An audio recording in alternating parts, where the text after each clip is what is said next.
Reporter breaking. ഫോണിൽ വിളിച്ച് മുത്തലാഖ് ചൊല്ലിയ പള്ളി ഇമാം റിമാൻഡിൽ. മൈനാഗപ്പള്ളി സ്വദേശി അബ്ദുൽ ബാസിത്തിനെയാണ് അറസ്റ്റ് ചെയ്തത്, റിമാൻഡിൽ വിട്ടത്. 20-കാരിയായ യുവതിയുടെ പരാതിയിലാണ് നടപടി. ഫോണിൽ വിളിച്ച് കാര്യം പോലും പറയാതെ തലാഖ് ചൊല്ലുകയായിരുന്നുവെന്ന് യുവതി റിപ്പോർട്ടറിനോട് പറഞ്ഞു. നമുക്ക് യുവതിയുടെ പ്രതികരണം. നേരത്തെ ഒരു കല്യാണം കഴിച്ചത് മറച്ചു വെച്ചിട്ടാണ് എൻ്റെ വീട്ടിൽ വിവാഹാലോചനയായിട്ട് വരുന്നത്. കല്യാണം കഴിച്ച് അവര് ഒരു വാടക വീട്ടിലോട്ടാണ് കൊണ്ടുപോയത്.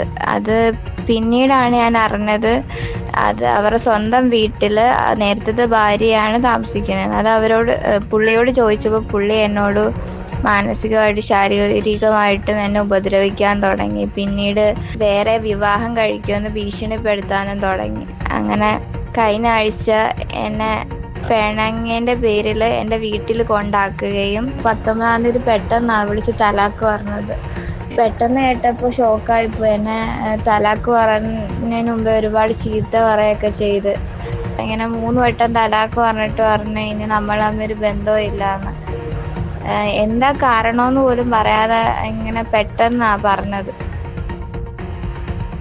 അബ്ദുൽ ബാസിത്തിനെയാണ് അറസ്റ്റ് ചെയ്തിരിക്കുന്നത്. മൈനാഗപ്പള്ളി സ്വദേശിയാണ്. നമുക്കിപ്പം റഹീസ് ചേരുന്നുണ്ട്. റഹീസ്, ഈ അബ്ദുൽ ബാസിത്ത് നാട്ടിലെ നിയമങ്ങളൊന്നും വലിയ ധാരണയൊന്നും ഇല്ലാത്ത കക്ഷിയാണോ? ഇങ്ങനെ ഫോണിലൂടെയൊക്കെ വിളിച്ചൊക്കെ തലാഖൊക്കെ ചൊല്ലിക്കഴിഞ്ഞാൽ നിലവിലുള്ള നിയമ ഭേദഗതി അനുസരിച്ച് ജയിലിൽ പോകും തുടങ്ങിയ വിവരങ്ങളൊന്നും അറിയില്ലേ? എന്താണ് സംഭവിച്ചത് Rahees? Good morning. Good morning doctor Arun. ഇദ്ദേഹം പത്തനംതിട്ടയിലെ വായ്പൂരുള്ള ഊട്ടുകുളം പള്ളിയിലെ ഇമാമാണ്. ഈ വായ്പൂര് ജുമാ മസ്ജിദിന് കീഴിലുള്ള ചെറിയ കുറച്ച് പള്ളികളിലൊന്നാണ് ഊട്ടുകുളം പള്ളി. അവിടുത്തെ ഇമാമായ ഇദ്ദേഹം ആദ്യമൊരു വിവാഹം ചെയ്തിരുന്നു. അത് മറച്ചു വച്ചിട്ടാണ് ഇപ്പോൾ മുത്തലാഖ് ചൊല്ലിയ ആ യുവതിയെ, 20 വയസ്സ് മാത്രമേ ഉള്ളൂ, അവരെ വിവാഹം ചെയ്യുന്നത്. ആ വിവാഹത്തിന് ശേഷമാണ്, മുമ്പ് വിവാഹം ചെയ്ത ആളാണ് തൻ്റെ ഭർത്താവെന്ന് ഇവർ മനസ്സിലാക്കുന്നത്. ഇതേ ചൊല്ലി അവരുമായി സംസാരിച്ച് കുറച്ച് പ്രശ്നങ്ങളൊക്കെ ഉണ്ടായിരുന്നു.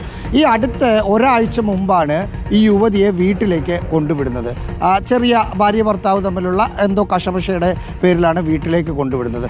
19-ാം തീയതി ഫോണിൽ വിളിച്ച് നിന്നെ തൊലാക്ക് ചെല്ലുകയാണ് എന്നായിരുന്നു പറഞ്ഞത്. ഇസ്ലാമിക നിയമം അനുസരിച്ച് ഒരാൾ ഭർത്താവ് ഭാര്യയെ 3 പ്രാവശ്യം തൊലാക്ക് ചെല്ലിയാൽ തന്നെ അവർ തമ്മിലുള്ള ബന്ധം വേർപിരിഞ്ഞു എന്നതാണ് ഇസ്ലാമിക വ്യക്തി നിയമം. അതിൽ 2019 ഭേദഗതി വരികയും വലിയ തർക്കങ്ങൾ ഉണ്ടാവുകയും മുത്തലാഖ് നിയമം നിലവിൽ വരികയും ചെയ്തു. ഈ മുത്തലാഖ് നിയമം നിലവിൽ വന്നതിന് ശേഷം ഫോണിൽ വിളിച്ച് തൊലാഖ് ചെല്ലുന്നതൊക്കെ ക്രിമിനൽ കുറ്റമായി മാറി.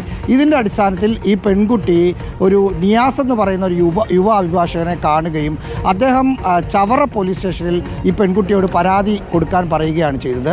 ചവറ പോലീസ് സ്റ്റേഷനിൽ പരാതി കൊടുത്തു. ചവറ പോലീസ് കസ്റ്റഡിയിലെടുത്തു. ചവറ കോടതിയിലും ഹാജരാക്കി. ഇദ്ദേഹം ജോലി ചെയ്യുന്ന പള്ളി ഭാരവാഹികളുമായി സംസാരിച്ചിരുന്നു. അവിടെ 2 ദിവസത്തെ അവധിയെടുത്ത് വീട്ടിലേക്ക് പോവുകയാണ് എന്ന് പറഞ്ഞാണ് ഇദ്ദേഹം പോയിരിക്കുന്നത്. ഇദ്ദേഹത്തിൻ്റെ ബന്ധുക്കളുമായി അവർ സംസാരിച്ചപ്പോൾ കുറച്ച് ദിവസം കൂടി ഇദ്ദേഹം പള്ളിയിൽ വരില്ല, ചെറിയൊരു വാഹന അപകടമുണ്ടായി എന്നാണ് അവരോട് പറഞ്ഞിരിക്കുന്നത്. എന്തായാലും ആ പെൺകുട്ടിയുമായി നമ്മൾ സംസാരിച്ചിരുന്നു. ആ പെൺകുട്ടി പറയുന്നത് തൊലാക്ക് ചെല്ലുന്നതിന് മുമ്പ് ഫോണിൽ ഭയങ്കരമായി ചീത്ത വിളിച്ചു. ഇനി നമ്മൾ തമ്മിൽ സംസാരിക്കുന്നത് ഹറാമാണ് എന്ന് പറഞ്ഞാൽ തെറ്റാണ്, ഞാൻ നിന്നെ മുത്തലാക്ക് ചൊല്ലിക്കഴിഞ്ഞു, ഇനി നമ്മൾ തമ്മിൽ യാതൊരു ബന്ധവുമില്ല എന്ന് ഒരു കോൾ സംഭാഷണത്തിൻ്റെ പകുതിയിലെത്തുമ്പോൾ പെട്ടെന്ന് ഒരു വിഷയം സംസാരിച്ചുകൊണ്ടിരിക്കുന്നു, പെട്ടെന്ന് ഞാൻ നിന്നെ മുത്തലാക്ക് ചൊല്ലുകയാണ് എന്ന് 3 തവണ നിന്നെ മുത്തലാക്ക് ചൊല്ലുകയാണ് എന്ന് പറഞ്ഞ് ഇനി നമ്മൾ തമ്മിലൊരു ബന്ധവുമില്ല, എന്തെങ്കിലും ബന്ധം വെക്കുകയാണെങ്കിൽ അത് ഹറാമാണ്, തെറ്റാണ് എന്ന് പറഞ്ഞ് ഫോൺ വെക്കുകയാണ് ചെയ്തത്. ഞാനാകെ ഷോക്കായി പോയി എന്നാണ് ആ പെൺകുട്ടി പറയുന്നത്. റഹീസ്, 2019 മുതൽ ഈ മുത്തലാഖ് ഇങ്ങനെയൊക്കെ പറയുന്നതൊരു ക്രിമിനൽ ഒഫൻസാണ്. ഭാരതീയ ന്യായ സംഹിതയിൽ അതിൻ്റെ വകുപ്പുകളുണ്ട്. 115(2), 351(2), 351(3), 382 തുടങ്ങിയ വകുപ്പുകളാണ് ഇടാൻ സാധ്യതയുള്ളത്. അപ്പോൾ ഇതൊന്നും ഈ അബ്ദുൽ ബാസിത്ത് അല്ലേ, അദ്ദേഹത്തിന് അറിയില്ലായിരുന്നു എന്ന് വേണമോ കരുതാൻ? ഇങ്ങനെ വിളിച്ചു പറഞ്ഞാൽ മുത്തലാഖാകും, അതുകൊണ്ട് ഈ യുവതി അത് കേട്ടങ്ങ് പോകും എന്നൊക്കെയാണോ അദ്ദേഹം കരുതിയിട്ടുണ്ടാവുക? മാത്രമല്ല, നേരത്തെയുള്ള ബന്ധം ഒഴിയാതെയാണ് ഈ വിവാഹം കഴിച്ചത്. അങ്ങനെയാണെങ്കിൽ വിവാഹ തട്ടിപ്പിൻ്റെ പരിധിയിൽ കൂടി വരുമല്ലോ ഇയാൾ.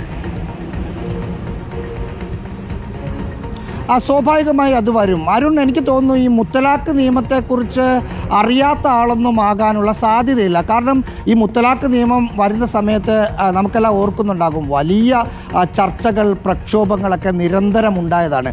അത് പള്ളികൾ കേന്ദ്രീകരിച്ച് മുസ്ലിം സംഘടനകൾ നിരവധി നടത്തിയതുമാണ്. സ്വാഭാവികമായും ഒരു പള്ളിയിലെ ഇമാം എന്ന നിലയിൽ അതിനെക്കുറിച്ച് എന്തായാലും ധാരണ ഉണ്ടാകും എന്ന കാര്യം ഉറപ്പാണ്. കാരണം വെള്ളിയാഴ്ച ജുമാ പ്രസംഗത്തിനൊക്കെ ശേഷം അതിനുശേഷം പലതരത്തിലുള്ള പ്രതിഷേധ പരിപാടികൾ, പള്ളിയിൽ ഇത് സംബന്ധിച്ച പ്രസംഗങ്ങൾ, ബോധവൽക്കരണങ്ങൾ ഒക്കെ ഇഷ്ടം പോലെ നടന്നതാണ്. സ്വാഭാവികമായിട്ടും ഒരുപക്ഷെ അതിൻ്റെ ഭാഗമായ ആൾ കൂടിയായിരിക്കും ഒരു പള്ളി ഇമാം എന്ന നിലയിൽ ഇദ്ദേഹം. പെട്ടെന്ന് അത് ഓർക്കാതെയാണോ, അതല്ലെങ്കിൽ ഞാൻ ഇസ്ലാമിക നിയമം അനുസരിച്ച് നിന്നെ തൊലാക്ക് ചെല്ലുകയാണ്, ബാക്കി കാര്യങ്ങൾ പിന്നെ നോക്കാം എന്ന മട്ടിലാണോ എന്ന് നമുക്കറിയില്ല. ഇദ്ദേഹത്തിനെതിരെ മുത്തലാഖ് നിയമപ്രകാരം മാത്രമല്ല, ഭാര്യയെ ശാരീരികമായി ഉപദ്രവിച്ചതിൻ്റെ പേരിൽ പോലീസ് കേസെടുത്തിട്ടുണ്ട്. ഒപ്പം സ്ത്രീധനം ചോദിച്ച്, ഡൗറി ചോദിച്ച് അവരെ ഉപദ്രവിച്ചു എന്ന് പറഞ്ഞ പേരിലും കേസെടുത്തിട്ടുണ്ട്. അതായത് 3 സെക്ഷൻ അനുസരിച്ചാണ് ഇദ്ദേഹത്തിനെതിരെ കേസെടുത്തിരിക്കുന്നത്. ഇപ്പോൾ ചവറ സബ് ജയിലിലാണ് ഇദ്ദേഹം ഉള്ളത്. ഓക്കെ, എന്തായാലും അത് ശ്രദ്ധിക്കുക. അബ്ദുൽ ബാസിത്തിന് എന്തായാലും നിയമക്കുരുക്കാണ് എന്ന കാര്യത്തിൽ ഒരു സംശയവുമില്ല. ആ പെൺകുട്ടിയുടെ മൊഴി ഉണ്ട്. ആ പെൺകുട്ടിയുടെ പ്രതികരണം ഇപ്പോൾ നമ്മൾ ഫോണിൽ കേൾപ്പിച്ചതുമാണ്. പ്രിയപ്പെട്ട പ്രേക്ഷകരെ, എന്താണല്ലേ നമ്മുടെ നാട്ടിൽ നടക്കുന്നത്, നിയമത്തെക്കുറിച്ചൊക്കെയുള്ള മിനിമം ധാരണയുണ്ടാവുക ഇത്തരം കാര്യങ്ങളൊക്കെ പറയുന്ന സമയത്ത് എന്നുള്ളതാണ് നമുക്ക് പറയാനുള്ളൂ.